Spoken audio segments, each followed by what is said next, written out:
માળિયાહાટીના ગડોદર ગામના વીર જવાન શહીદ દિનેશભાઈ નાથાભાઈ સિંધવ ગડોદર ગામના પુત્ર ફૌજીમાં ફરજ બજાવતા 5001 એએસસી બીએન સિપાહીની અંતિમ શહીદ યાત્રા જૂનાગઢ સોમનાથ હાઈવે પર નીકળી હતી। દિનેશ સિંધવ 20 વર્ષથી સિપાહી જવાનમાં ફરજ બજાવતા હતા। સ્વર્ગીય દિનેશ નાથાભાઈ સિંધવની બોડી દિલ્હીથી અમદાવાદ પ્લેન દ્વારા ત્યાંથી રોડ દ્વારા સવારે 6 વાગ્યે રામવાવ પાટીએ પહોંચતા પરિવારજનો અને ગ્રામજનો મોટી સંખ્યામાં પહોંચતા હાઈવે પર વાહનોની લાંબી કતાર જોવા મળી હતી। આર્મીમાં ફરજ બજાવતા માળિયાહાટીના તાલુકાના ગડોદર ગામના દિનેશ નાથાભાઈ સિંધવની અચાનક તબિયત ખરાબ થતા સારવાર દરમિયાન અવસાન થતા માળિયાહાટીના તાલુકા પંથકમાં સન્નાટો છવાઈ ગયો હતો। ગડોદર જેવા નાના ગામમાં આર્મી જવાનનું મૃત્યુ થતા માળિયાહાટીના તાલુકા પંથકમાં શોકની લાગણી વ્યાપી હતી।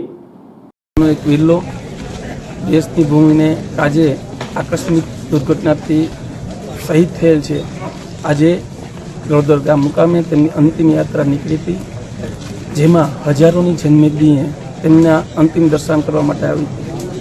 આ દિવ્ય આત્માને પ્રભુ પરમાત્મા સુખ શાંતિ આપે એવી દિલથી પ્રાર્થના।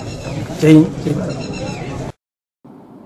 આજુબાજુના ગામડામાં જાણ થતા માળિયાહાટીના તાલુકાના ગડોદર ગામે હજારો લોકો દોડી આવ્યા હતા। આર્મી જવાનોને ઇન્ડિયન આર્મી દ્વારા ગાર્ડ ઓફ ઓનર આપવામાં આવ્યું હતું। જવાનના પરિવાર ઉપર જાણે આગ તૂટી પડ્યો હોય તેવા વિલાપના દ્રશ્યો સર્જાયા હતા।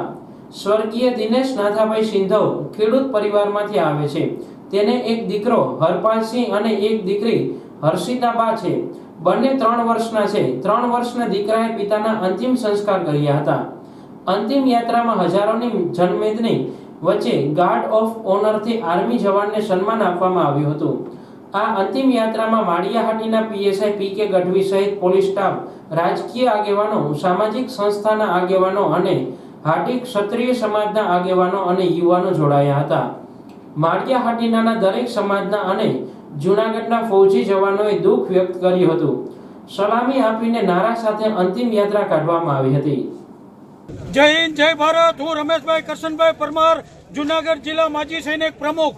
આજ રોજ ગડોદર ગામનો સપૂત આજે એક શહીદ થયો છે, જે આજે ગડોદર ગામના સુવર્ણ અક્ષરે લખાઈ જશે કે આ ગામની અંદર એક શહીદ થયો છે। માતૃભૂમિની રક્ષા કરતા 9 વર્ષની નોકરીમાં 5001 એસી બટાલિયનમાં નોકરી કરતા હતા ને અકસ્માતિક મોત થયું છે। પરમ કૃપાળુ પરમાત્મા તેમના પરિવારને સાંત્વના આપે, આ દુઃખમાંથી જલ્દી એ બધા બહાર નીકળે અને માજી સૈનિક સંગઠન જૂનાગઢ એના પરિવાર સાથે છે। આર્મીના જે ફંડ પાડા અને જે સુવિધા મળે એની ડોક્યુમેન્ટની પૂરી કાર્યવાહી જૂનાગઢ માજી સૈનિક સંગઠન જિલ્લા સૈનિક પોરબંદર અમારી જવાબદારી છે। અને અગેન અમે પરમ કૃપાળુ પરમાત્મા છે પ્રાર્થના કરીએ છીએ કે આ ગામના એટલા માણસો એની શહાદતના ટાઈમે અંતિમ યાત્રામાં આવ્યા તે બદલ એના પરિવાર અને જૂનાગઢ માજી સૈનિક સંગઠન એનો આભાર માનીએ છીએ। જય હિન્દ, જય ભારત, વંદે માતરમ, ભારત માતા કી જય।